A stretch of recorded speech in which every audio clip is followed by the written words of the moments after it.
Hello friends, நான் Anandhi frame. எல்லாரும் எப்படி இருக்கீங்க? இன்னைக்கு ரெசிபி பார்த்தீங்கன்னா, என் பொண்ணு தான் வந்து ப்ரிப்பேர் பண்ணிட்டுருக்கா. இது வந்து தாய் ஸ்டைலில் நூடுல்ஸ் பண்ணுறா. ரொம்ப ரொம்ப யம்மியாக இருந்தது. கண்டிப்பாக எல்லாருமே செஞ்சு பாருங்கள் இந்த ரெசிபியை. இந்த ரெசிபி எப்படி பண்ணுறதுன்னு பார்க்கலாம் வாங்க.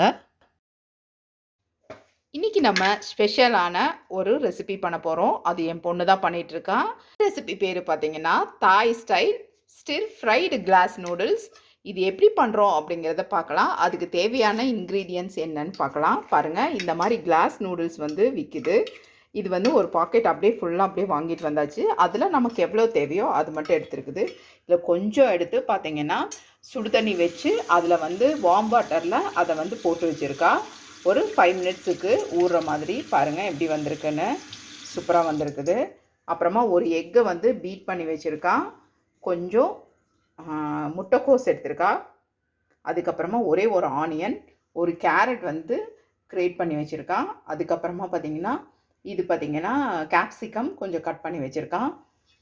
இதில் பார்த்திங்கன்னா பெப்பரும் பன்னீரும் போட்டு கொஞ்சம் உப்பும் போட்டு லைட்டாக கலந்து வச்சுருக்கிறா. இந்த மிக்ஸ் பார்த்திங்கன்னா டொமேட்டோ சாஸ் பார்த்திங்கன்னா 1 டீஸ்பூன் போட்டிருக்கா. அப்புறமா சோயா சாஸ், அதுக்கப்புறமா schezwan சாஸ், இது 3மே போட்டு வச்சுருக்கா. இதை வந்து நல்லா மிக்ஸ் பண்ணி எடுத்துக்கலாம். இப்போ நம்ம டவா வச்சாச்சு. இதில் பார்த்திங்கன்னா 2 டீஸ்பூன் அளவுக்கு ஆயில் போட்டிருக்கா.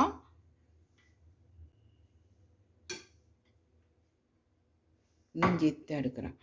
இது எப்படி பண்ணுறது?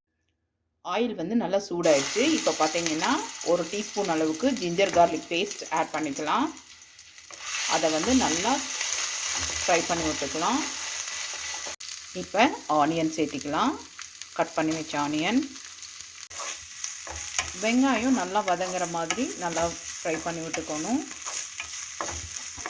இதுக்கப்புறமா பார்த்திங்கன்னா கேரட்டு கிரேட் பண்ணதை நம்ம இதில் போட்டுக்கலாம். அதையும் நல்லா கொஞ்சம் ஃப்ரை பண்ணி விட்டுக்கலாம். இப்போ கோஸ் கூட பார்த்திங்கன்னா கட் பண்ணி வச்சதை அதையும் சேர்த்திக்கலாம். கூடவே நம்ம வந்துட்டு கேப்சிகமையும் சேர்த்திடலாம். எல்லாத்தையும் கலந்து நல்லா வந்து ஃப்ரை பண்ணி எடுக்கலாம். அதில் உப்பு தப்பணும்.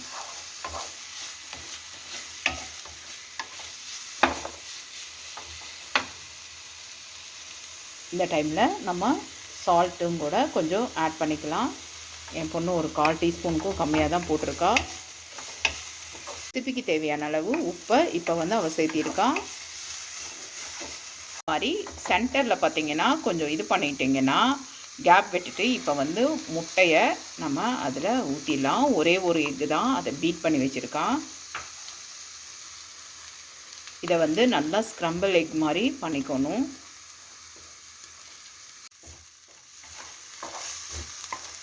நல்லா லோ ஃப்ளேமில் போட்டுருங்க. அப்போ தான் வந்து உங்களுக்கு அடி பிடிக்காது. வந்து நம்ம ஃபில்ட்ரு பண்ணி எடுத்துக்கலாம் அந்த கிளாஸ் நூடுல்ஸை.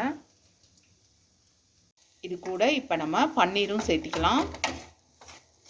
அதையும் நல்லா வந்து நம்ம கொஞ்சம் நல்லா கலந்து விட்டுக்கலாம். இப்போ நம்ம ஃபில்டர் பண்ண இந்த கிளாஸ் நூடுல்ஸை நம்ம இதில் சேர்த்திடலாம். சேர்த்திட்டு இதையும் நல்லா நம்ம கலந்து விட்டுக்கலாம்.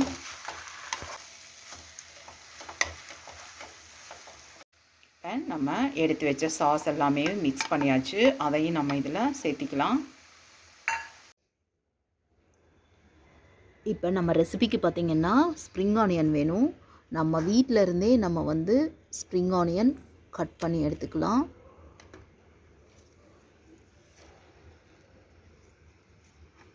நம்ம காரத்துக்கு தகுந்த மாதிரி schezwan சட்னி மட்டும் நம்ம வந்து சாஸ் மட்டும் கொஞ்சம் ஜாஸ்தியாக போட்டுக்கலாம்.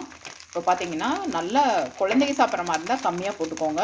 பெரியவங்க சாப்பிட்ற மாதிரி இருந்தால் கொஞ்சம் நல்லா ஜாஸ்தியாகவே போடுங்க. ஃபைனலாக நம்ம வீட்டில் வந்த வெங்காயத்தாள் வந்து நம்ம கட் பண்ணி போட்டுக்கலாம். நம்மளோட சூப்பரான யம்மியான தாய் ஸ்டைல் நூடுல்ஸ் ரெசிபி ரெடி ஆகிடுச்சு.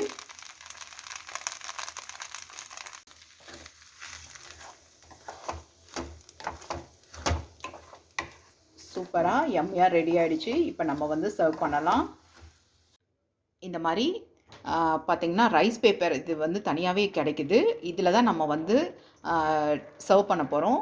எப்படி பண்ணுறதுன்னு பார்க்கலாம். இதையும் ரைஸ் பேப்பரை பார்த்திங்கன்னா நம்ம வந்து ஒரு 5 செகண்ட்ஸ்க்கு வந்து தண்ணியில் போட்டு நம்ம எடுத்தோம் அப்படின்னா அது சூப்பராக வந்து செட் ஆகிடும்.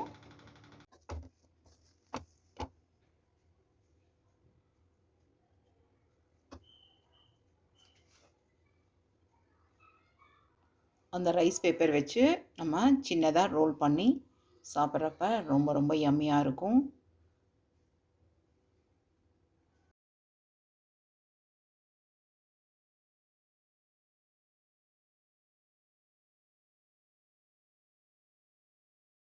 சூப்பராக வந்திருக்குது. என் பொண்ணு செம குக் ஆகிட்டா, அட்டகாசமாக பண்ணியிருக்கா. இது உண்மையாலுமே குட்டீஸ்க்கெல்லாம் ரொம்ப ரொம்ப இஷ்டம் ஆகும். கண்டிப்பாக இந்த ரெசிபியை எல்லாருமே ட்ரை பண்ணி பாருங்கள். உண்மையாலுமே ரொம்ப நல்லா இருந்தது. நான் டேஸ்ட் பண்ணி பார்த்துட்டேன். இந்த ரெசிபி பிடிச்சிருந்ததுன்னா கண்டிப்பாக லைக் பண்ணுங்கள். நம்ம சேனலை சப்ஸ்கிரைப் பண்ணுங்கள். தேங்க்ஸ் ஃபார் வாட்சிங்.